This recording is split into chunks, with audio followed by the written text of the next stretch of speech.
हम एक्चुअली एक ऐसे फैमिली से आते हैं जहाँ पे किसी को भी कुछ प्रोत्साहन की जरूरत नहीं है। सब अपने में अपने पैशन को फॉलो करते हैं। तभी हमारे लिए, हम बच्चों के लिए बहुत आसान हो गया है कि जो भी हम चाहें, हमारे को पीछे से ऐसा सपोर्ट है हमारे माता पिता से, क्योंकि वो खुद भी अचीवर्स हैं, ओवर अचीवर्स हैं। तो कुछ 2-3 साल पहले हमने सुना कि मॉम बोल रही हैं कि आजकल मैं अकेले में लिखती हूँ।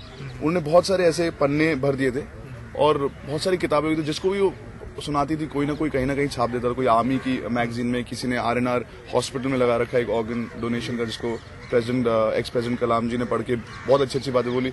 तो फिर काफी ऐसे मशवरे आए कि चलो इन सबको एक साथ करके आप एक पोएम की बुक जिसका नाम आगाज है उसको कर दीजिए। बाकी माता जी से पूछ लीजिए कि सबसे पहले ये जो किताब है ये अर्पित और समर्पित शहीदों की कुर्बानियों को है, क्योंकि हम फौजी फैमिली होने की वजह से हमारी सारी जिंदगी जो है देश और बॉर्डर और सिपाही के साथ गुजरती है।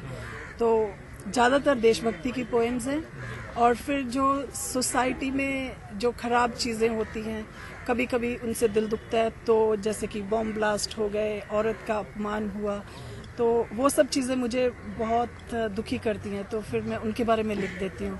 वातावरण के बारे में, अगर राष्ट्रपति भवन गए हैं तो वहाँ के गार्डन का कैसा फील है। और कुछ पोएम्स जो हैं बच्चों के लिए भी हैं, जैसे एक कच्ची केरी करके पोएम है कि जब हम बचपन में केरियाँ तोड़ने जाते थे तो कैसा लगता था, और अपने पुराने गांव में जाते हैं तो जब उस गांव को अभी बिल्कुल शहरों जैसा हुआ पाते हैं तो कैसा लगता है।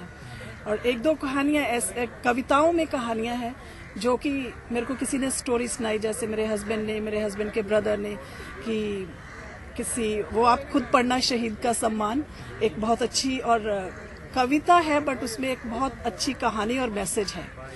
और ऐसे ही जैसे ट्रेन में हम सफ़र करते हैं तो कोई गरीब बूढ़ा आदमी अगर कुछ बेच रहा है तो हम कभी उस पर ध्यान नहीं देते कि ये क्यों इतनी गुर्बत में ये सब काम कर रहा है, जबकि जो भिखारी को हम पैसा निकाल के देने के लिए तैयार हैं पर किसी से उससे चीज़ लेके उसकी मदद करने के लिए तैयार नहीं है, जो कि भीख नहीं मांगना चाहता। सो ऐसे ऐसे कुछ भाव हैं जो मैंने इस किताब में लिखे हैं।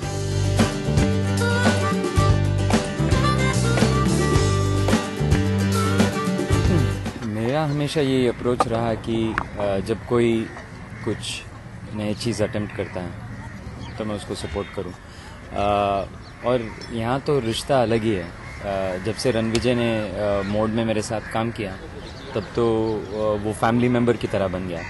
और जब मुझे पता चला कि रणविजय के मदर ने एक्चुअली एक छोटी सी किताब में वो कुछ लिखते थे काफ़ी सालों से, मैं ये भी जानता था मगर कभी सोचा नहीं कि इसको कोई लेकर के एक कविताओं का किताब पब्लिश करेगा। When I heard that I was very happy, क्योंकि हम ट्रेडिशनली क्या सोचते हैं कि औरतें सिर्फ एक तरह के काम करते हैं, तो अगर माँ है तो बस घर में रहो और माँ बने रहो, और जब एक्चुअली कोई निकल के कुछ अलग करता है इट्स वेरी वेरी नाइस। मैं खुद लिखता हूँ। मैंने अपने 1-2 फिल्मों में थोड़े वर्सेस लिखे हैं, पर प्रॉब्लम ये है कि मेरी पकड़ इंग्लिश पे ज़्यादा है, हिंदी में नहीं। तो 90% जो हिंदी या उर्दू को एंजॉय करता हूँ वो गानों के थ्रू आता है। जब कोई गाना सुनता हूँ, जब कोई गज़ल सुनता हूँ तो देन उसको समझने की कोशिश करता हूँ। बट मैं खुद when I get the inspiration मैं लिखता हूँ कुछ। उसको कभी पब्लिश नहीं करूँगा पर मैं लिखते रहता हूँ।